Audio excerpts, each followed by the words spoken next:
guys, on this one I'm actually open to suggestions. Probably won't be able to hear driving, but just had this automatic gearbox rebuilt, and the guys jumped in, took it for a test drive and said no power, replace your 3 catalytic converters, which we did, which wasn't cheap.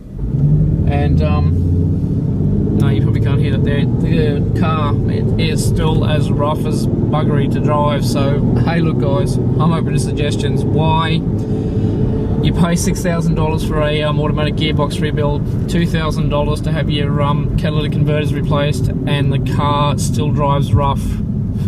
Anybody who's able to help me out with some ideas, please, I'm all ears. Okay, thanks guys. Aussie Fitness. Please don't forget to like, comment and subscribe. Hooroo from the guru.